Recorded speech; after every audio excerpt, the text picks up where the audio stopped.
My name is Colin Smucha, Oh. and this is my wife, Steffi. And we've been married for a couple of years now, headed to 10. And it's been nice, but it has not been bread and butter. I've been looking forward for the 10th one, by the way, since day one, and we are heading there. We are 2 years, 2 months short, and I'm counting. Okay. Yeah. I'm Steffi Mucha. I accept that I transitioned and got married, so I am a mother, a wife, a career woman, a serious one. I'm a finance professional, and I'm trying to juggle all these titles. So really, sometimes I actually don't know how to introduce myself and say who I am. Yes. Let me not go that direction because mine would even probably be more confused. Who I am basically sometimes depends on the environment of who we are addressing. So that we can try to fix the context of introduction to that person. So for now, we do a lot of community service, and we are Christians. And for now, I would say I am a missioner working with Lighthouse Foundation. Yeah, that's nice. So I also have a communication background. That is the main one. Ile ya kwanza yenye umesukumiliwa na mzazi. But I've been in the communication industry for quite some time now, since 2006. That's a lot of years. But I do other things. But specifically for this podcast, I have a theological background. I'm a theologian. I am also a trainer. I've done a lot of life coach trainings. I won't specifically say which, but mi pia ni mtu wa amani. I've done a lot of peace work, dealing with families, individuals, youths. Even children. Even children.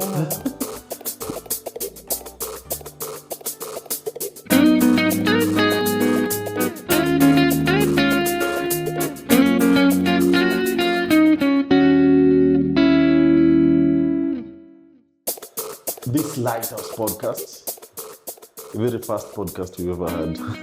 Podcasting is not easy. Finally. It's finally happening. Yeah. And we are hoping to talk about family issues in this podcast.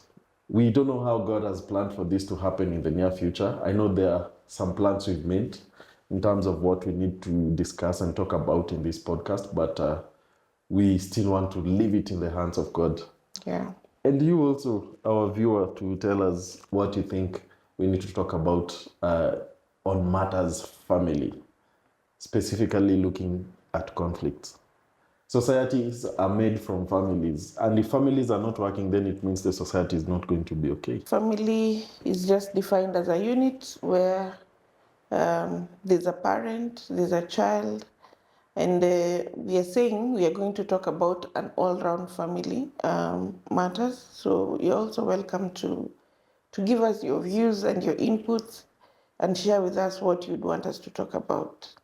I believe so many issues that we are facing in the society are starting with problems that were not addressed from family level.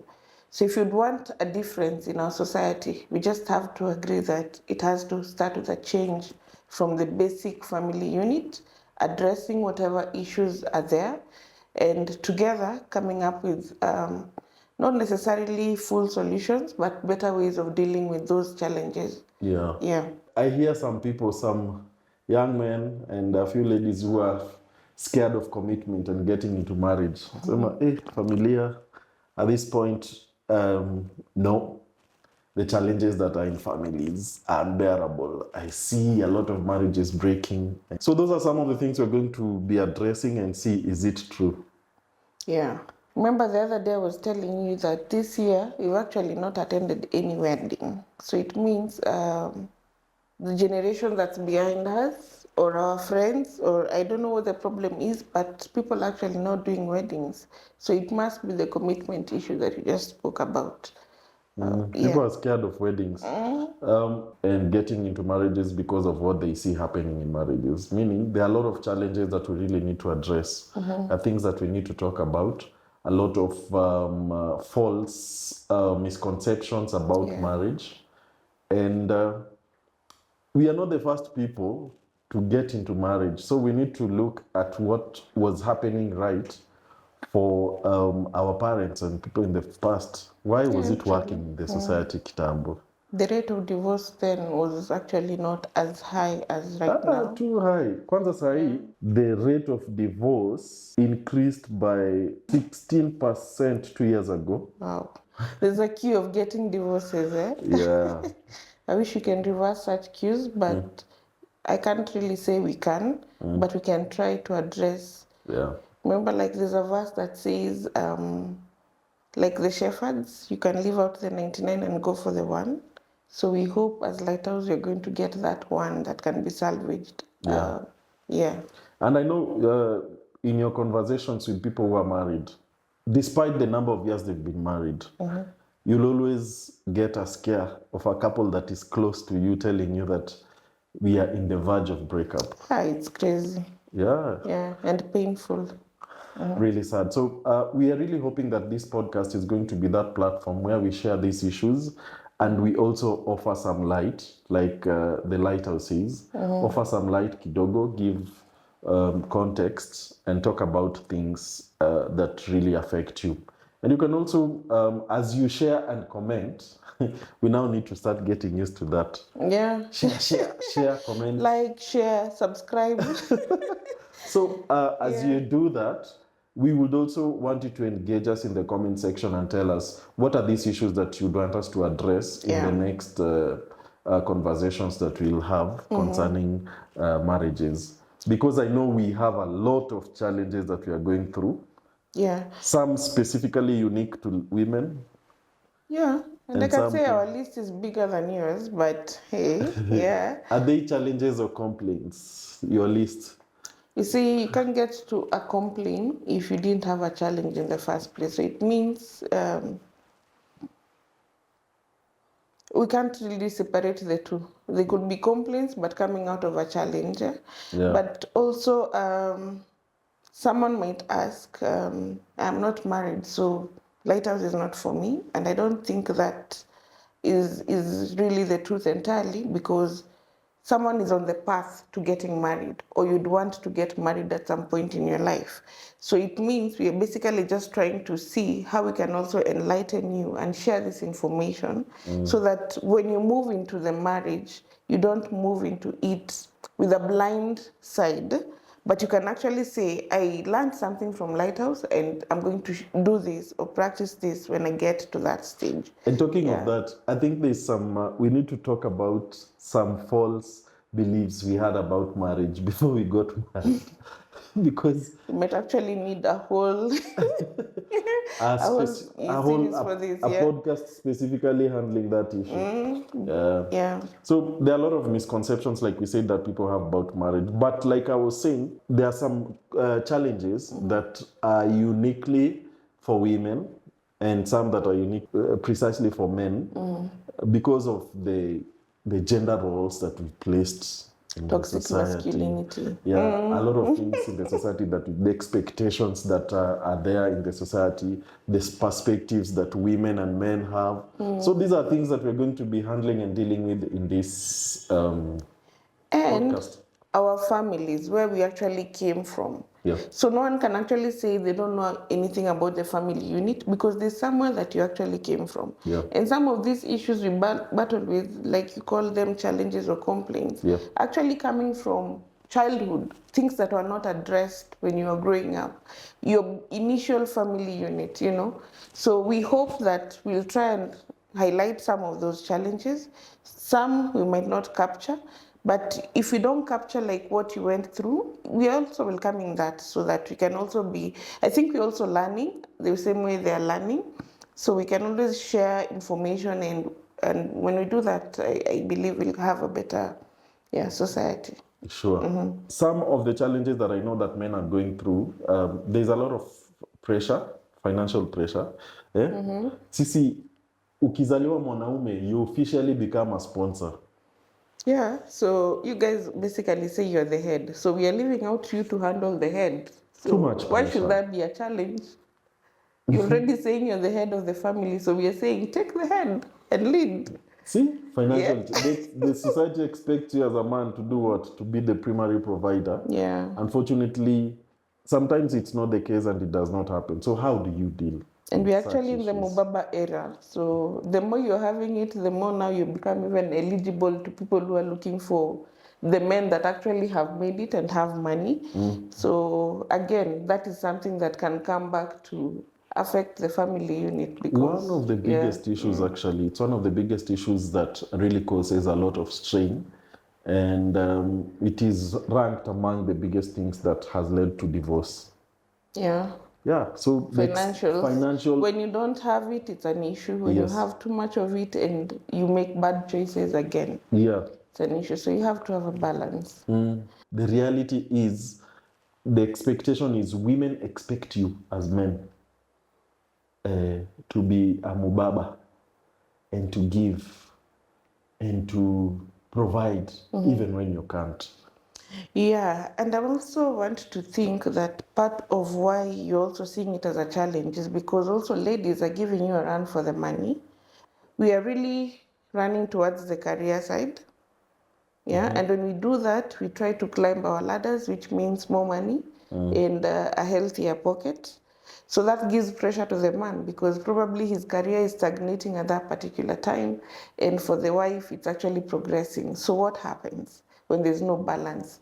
Do we have these conversations in such scenarios? Because it's actually happening a lot. Yeah. Yeah. And maybe when the girl child was being elevated and everyone was talking about girl child education, the girl child needs to be supported, people forgot about the boy child. There is little Yeah. empowerment on men. So this is one of the things that we're going to be talking about. Finances, the challenges that finances cause in marriage. I think we're going to, especially you having a background in finance, Yeah. I think you're also going to give some guide on this, and probably we could also have an expert coming to help us discuss and talk about it.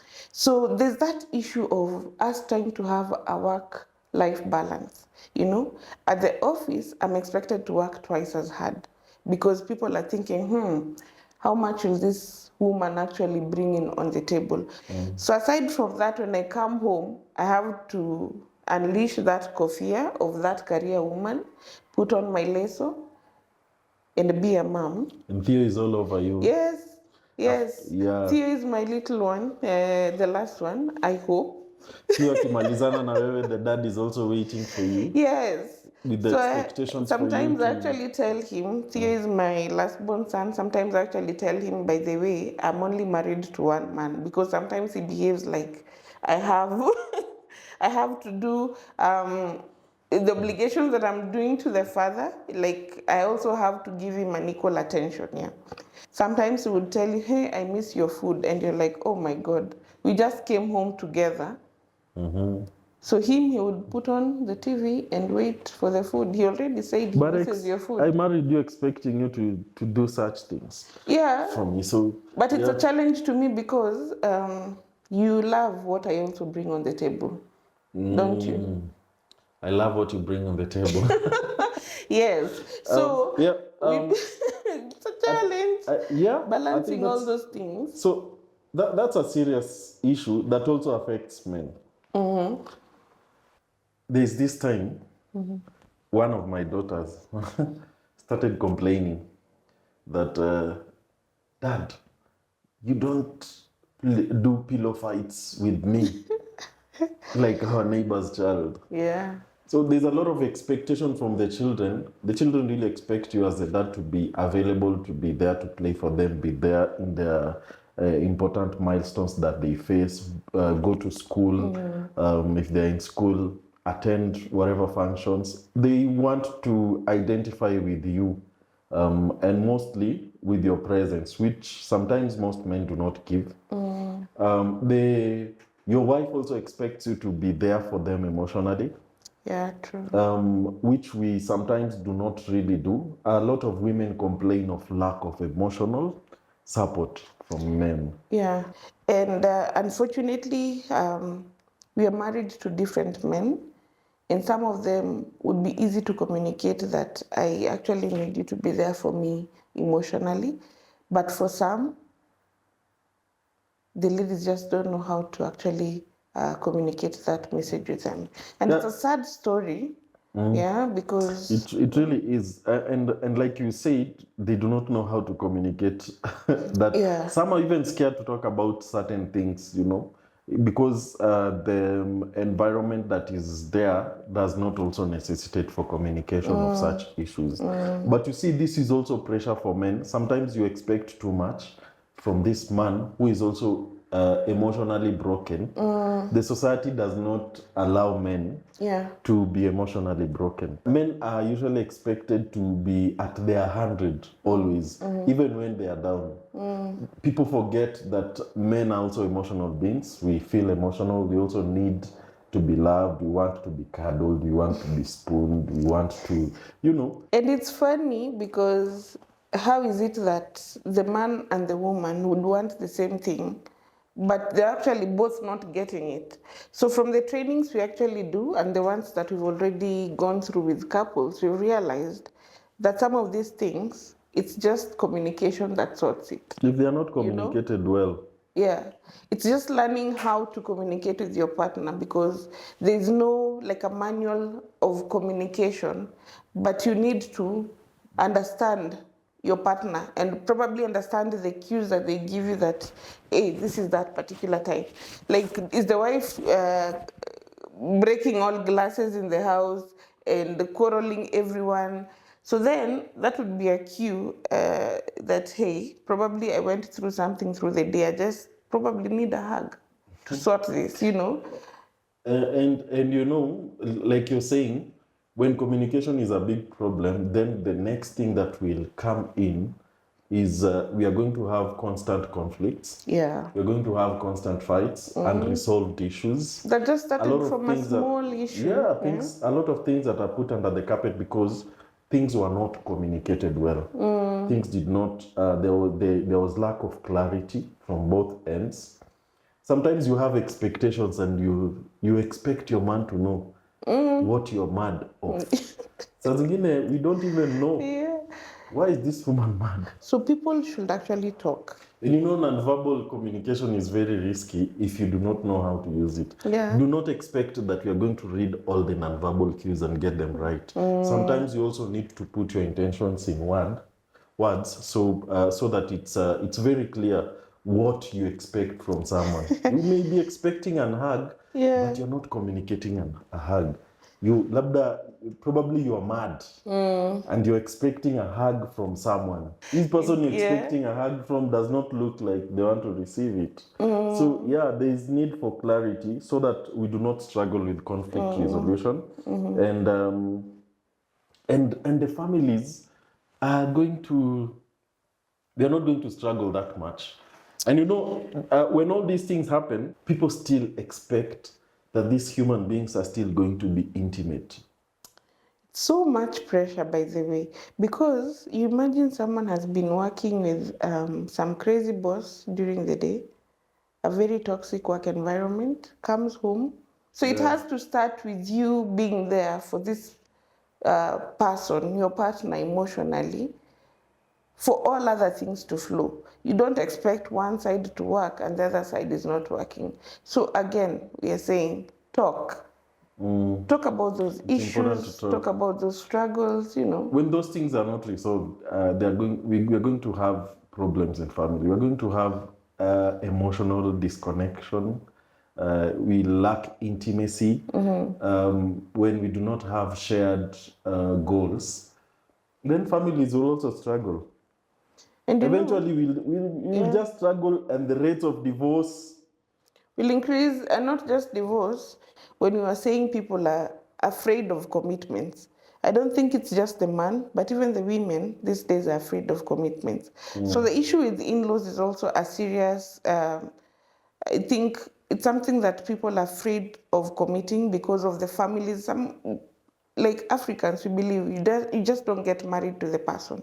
You get married to their community. The community. Yeah, so what are these people that you're taking me to? In-laws are usually a risky dial. How do you protect me from your in-laws? How do you make me feel safe so that we cut that fear? In-laws are usually a risky dial. And when you touch in-laws, emotions rise. People attached Yeah. to their families, people attached to their parents. You can't talk negatively about their parents, you know. But at the end of the day, we need to look at the best way to, because we are family, like you said, you get married to the whole society. You're not going to send my family away.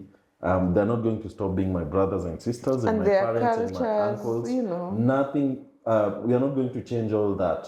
So I think these are issues that we need to look at. And it's important for us to realize that if we do not do this, marriages are not going to work. So ultimately, when some of these challenges are usually not addressed, these challenges associated with marriages, when they are not addressed, we are going to have a lot of problems. So it's important for us to have an open ground where we communicate, feel empathy, and we have some shared form of responsibility, which is very crucial to overcoming all these obstacles that we go through in marriage. Yeah. As you're on that point, it made me think of the expectations of the woman when you're getting married in terms of the roles and what duties you're expected to be performing as a wife. And I'm thinking, as you plan for a wedding, most times there would be a bridal shower where peers and people who've been in marriage before you would come and give you some sort of advices, some that you would use, but others are just basically just that you don't even apply them anywhere. But what I'm saying is there's a lot of preparation on the woman in terms of what they're expected to do. But when you look at the other side on the man, who prepares this man? Because it's always like, as a woman you're expected to do this, as a wife you're expected to do this, women do this, women do that, but who prepares this man? And maybe that's where the disconnect is. And you know, when you're coming in with those expectations and the roles that you're expected to play, and this person was also told the woman should do this, but he was not told, him as a man, what is he supposed to do? So probably. I think we also need to give direction, a lot of direction. Not right now. To the entire unit. We have men. People call them simps, or sissies, or whatever name you give them. We in families, you either get a man is either too much aggressive. Causes strain and stress in the marriage, or either they're extremely passive, they're just there doing nothing. And so these are the things that you're saying. It's important for us to really work and talk about. We are not approaching these issues from an angle of perfection. We are not perfect. Our marriage has a lot of issues. We've learned over the years to know how to fight and to know how to resolve our issues. Even when to fight and what to fight. Some battles are just better left as that. Exactly. So in the process of trying to help each other, we are not coming to directly help you. We want to help each other through this marriage work, because like we said, we believe in marriages, and it is actually really possible. And we believe God has given us a responsibility to walk with you people through this. So, the book of Ephesians chapter 4, verse 2 to 3 says that be completely humble and gentle, be patient, bearing with one another in love. Make every effort to keep the unity of the Spirit through the bond of peace. Patience and humility are actually a very key element to resolving material challenges and promoting peace and unity in families. And that's what we are really working for in Lighthouse. We are looking for episodes that are going to nourish you, help you come out of this situation. Some of the issues that we've highlighted, not all of them, but a few that really affect us. And we're looking forward to engage with you in the next few episodes along these lines. They're going to be topical episodes. So going forward, we're going to be addressing one issue at a time. In one episode. We welcome individual consultations. Sometimes, as we speak through the podcast, we may not actually reach out to everyone or reach out to your particular need. But we are saying our contacts are open. You can always reach us out so that we are able to see how can we walk this journey with you? What is it that you're dealing with? And how can we support you so that you can also have strength to continue in your journey of building your family and basically feeling empowered and growing yourself. So we want to be part of the solution. We want to be part of changing this narrative of saying, let's bring this one person who is outside, let's bring them back together. And yeah, I think we will have done our contribution to the society. By solving the issue in that one family unit, you'd have helped several others. Everyone who's coming into contact with them would have actually been able to draw into their positivity. So, yeah, I believe as Lighthouse, that is what we are wired to do. We are sent out, go out to the world, try and preach that marriages can actually work, and those that are not working should not just be left at that. We should help them see it from a positive side, help them get solutions that will be able to bring back their unit together, help them find their lighthouse. Yeah. Yeah. My name is Colin Smucha, and this has been the Lighthouse Podcast. Thank you for listening to us. My name is Steffi Mucha, and I look forward to engaging with you more. See you in the next podcast. Like, subscribe, And share, and comment, and switch on the bell. I need to start running these things.